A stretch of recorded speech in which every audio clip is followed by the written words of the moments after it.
पिछड़ों का ठोके दिया है। मैं यार आपके पीछे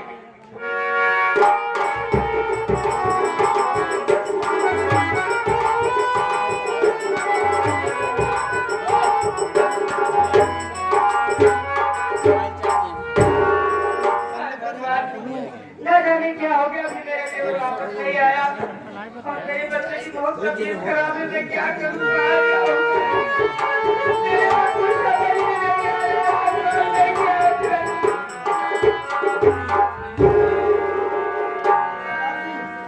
साथी हम झोपड़ी तक आ गए।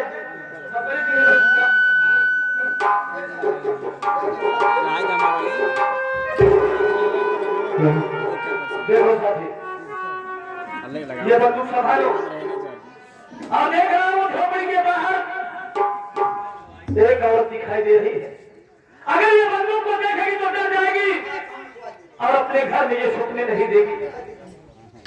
अगर घर में छुपने नहीं देगी तो पुलिस वालों के हाथों हम गिरफ्तार हो जाएंगे। गिरफ्तार हो जाओगे तो मैं इसकी गोली कहां से निकाल पाऊंगा? इससे विनती करूंगा,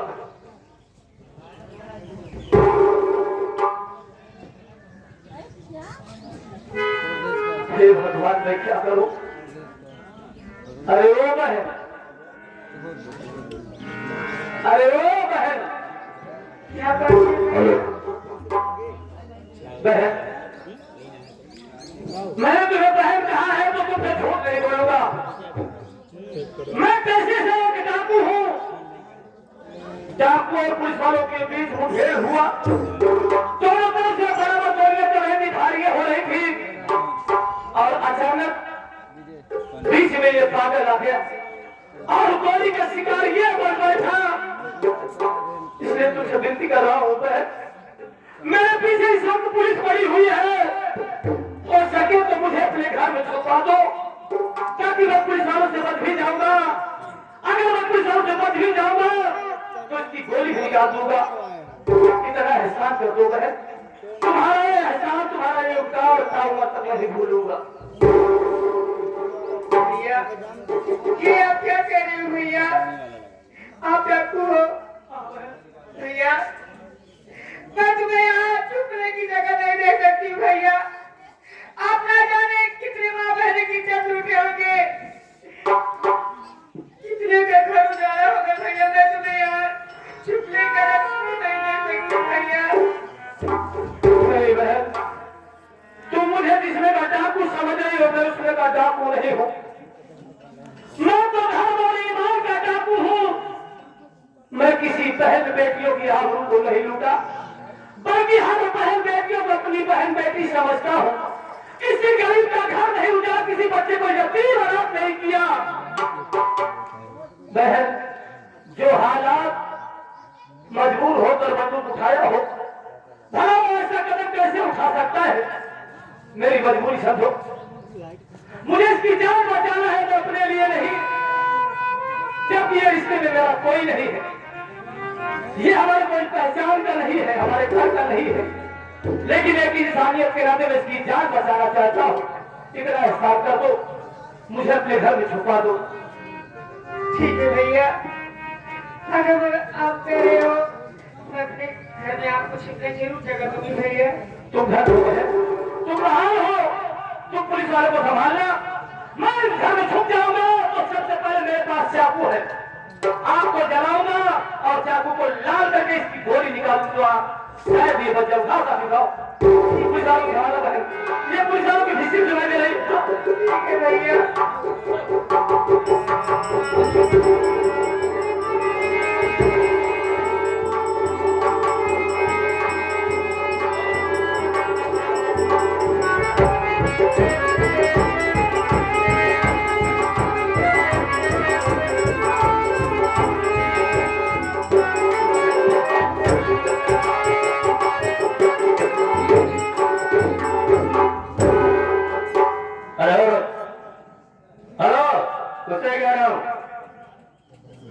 क्या बात है साहब?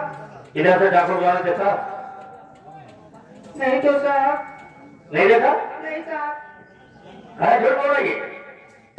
इधर ही रास्ते से भगा है और तुम्हारी किसी ने देखा? साहब आप मेरी बातों पर विश्वास करिए साहब, मैं खुद परेशान हूँ। मैं किसी जातों को जाते नहीं देखा तो साहब यहाँ कोई नहीं आया साहब, आप मेरी बात। वह चौकीदार इस खून के छींटे दिखाने लगे, खून की छींटे पड़े हुए हैं और ये कह रहे कि मैं डाकू को नहीं दिखा। ये खून बोल रही है, हमको लगता है कि डाकू की मुखरी करती है ये भी करती है। बताइए नहीं बताइए? नहीं साहब आप मेरी बात पर विश्वास करिए साहब, मैं भगवान की कसम खा के कह रही हूँ साहब, यहाँ कोई जादू नहीं आया साहब। कोई डाकू नहीं है। ऐसा झूठ बोलती है साली कि यहाँ कोई डाकू नहीं आया। आज सीधी बताएगी। कहा गया है कि सीधे उंगली से घी नहीं निकलता है, उंगली को टेढ़ी करनी पड़ती है। साहब बोल, वरना मैं औरतों के ऊपर हाथ नहीं उठाता हूँ, तेरी मैं खाल खींच लूंगा। साहब अब मैं आपसे कितनी बार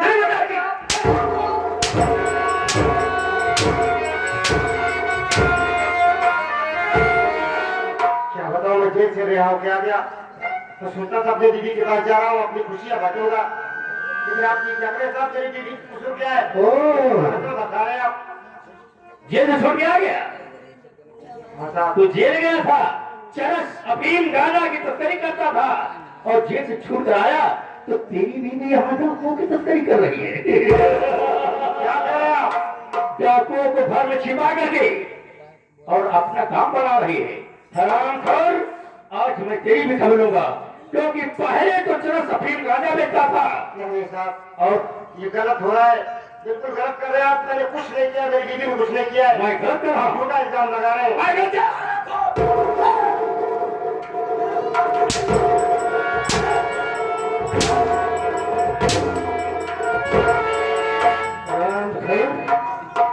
मारते मारते मैं तेरी खाल खींचूंगा। साफ साफ बोल, तेरी बीवी कब से डाकुओं को इसके घर में रखती है? बोल, नहीं बताएगा? जा चल, जा चल। आप गलत कर रहे हैं साहब, मेरी दीदी ने कुछ नहीं किया, मैंने कुछ नहीं किया, झूठा इल्जाम एक लगा बार रहे हैं। होला, दो बार होला, बार बार क्या समझता है उसका? बेवकूफ दिखाई देता हूँ मैं, बेवकूफ हूँ। जवाब हल्का दोनों को देने चले। जाओ यार, जाओ, नहीं बताएगा? तेरी बीवी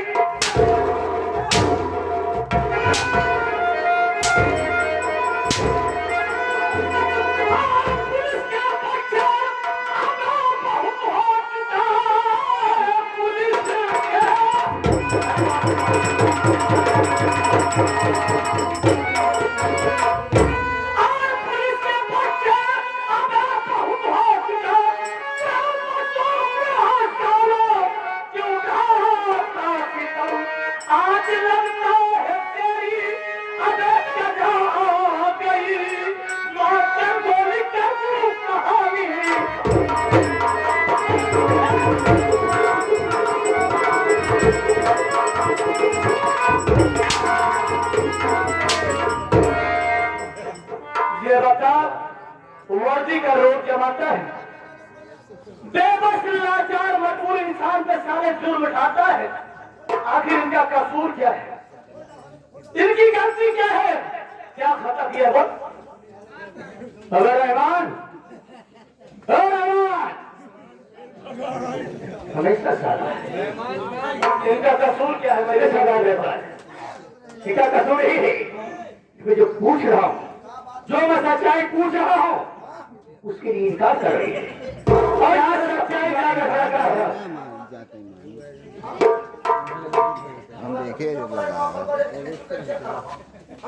ये सराउना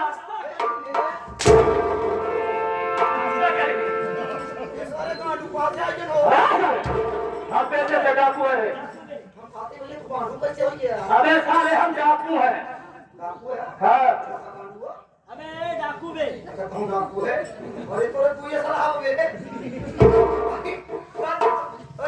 तो क्या करना चाहो? तू डाकू माधौसी की तलाश में आया है। हराम हो, तेरे कारनामों को छुप के झोपड़ी में देख रहा था, तेरी बातों को सुन रहा था। जब बर्दाश्त नहीं कर पाया तब मुझे बाहर आना पड़ा। मैं ही डाकू माधौसी हूँ। मान गए कि तुम बाहर तो आए। अरे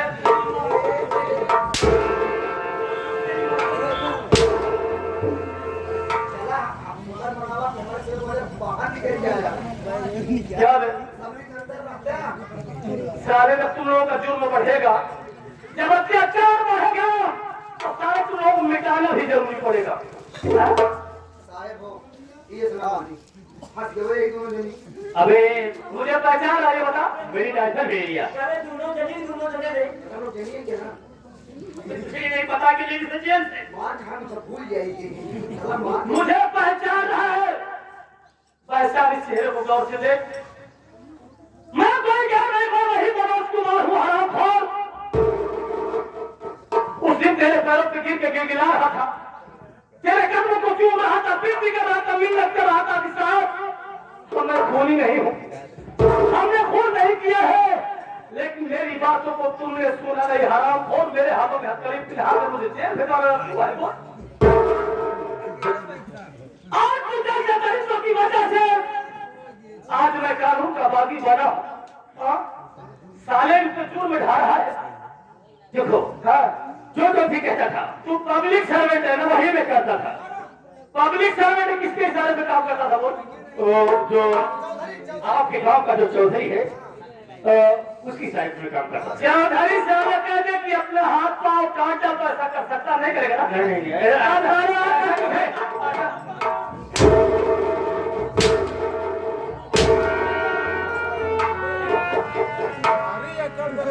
अगर तू दुनिया में जिंदा रहेगा कैसे होगा? पैसा सब अगर तू दुनिया में जिंदा रहेगा साले, तो प्रशासन वालों के लोगों का विश्वास खत्म हो जाएगा साले।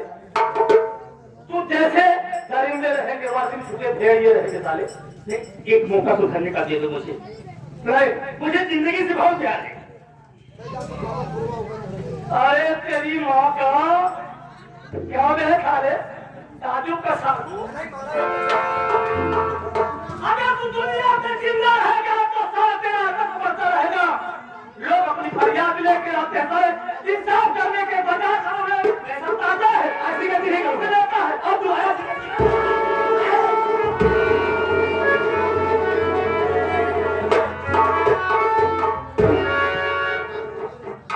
इसकी लाश को उठाना और ले जाओ किसी गंदे नाले में फेंक दो, जहाँ चील को इसकी लाश को खा जाए।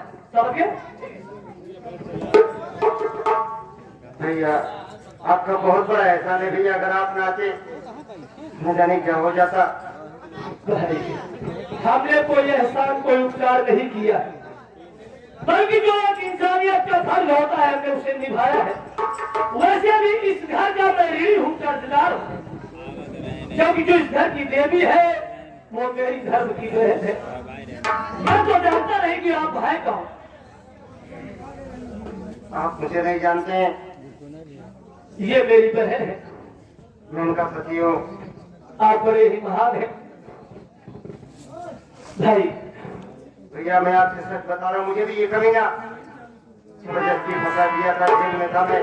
आज मेरी रिहाई हुई है, मैं आ रहा था घर पे, मैं चल रहा हूँ अपनी बीवी से मिलूंगा। यहाँ पहुंचा तो जगह मेरी बीवी को आंसर से मार रहा था। ये तो अच्छा हुआ आप आगे आए होते, ये दुनिया न जाने क्या करता। भाई मैं तुम्हारे घर में किसी ने छुपा था, एक पागल की जान बचाने के लिए छुपा था। उस पागल की हमने गोली निकाल दिया है, वो खतरे से बाहर है लेकिन जख्मी है।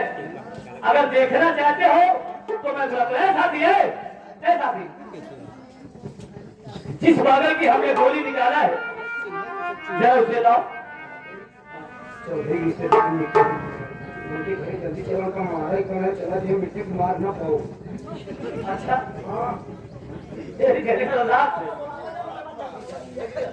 चलो हम तुम्हें वहीं पे मिला देते हैं। ठीक है भैया, अच्छी बात है। ठीक है चलो चला जाए। चलो वहीं पे मिला देते हैं, हो सकता है कोई तुम्हारे जान पहचान कर निकल जाए। हाँ क्योंकि जब वो सामने आया तो कुछ नाम याद कर रहा था, ले रहा कह रहा था भाभी अनीता। भाभी अनीता, अपना जाने अनीता कौन है? क्या कह रहा था भाभी अनीता? हाँ चलो जल्दी मुझे इससे मिलवाओ। अच्छा बहन का भी नाम अनीता है? हाँ चलो हम मिलाते हैं। चलो और मिलाते साथ साथ उस चौधरी के घर पर चलेंगे, जब उसका जुर्म बढ़ता जा रहा है। चलो भैया चलो।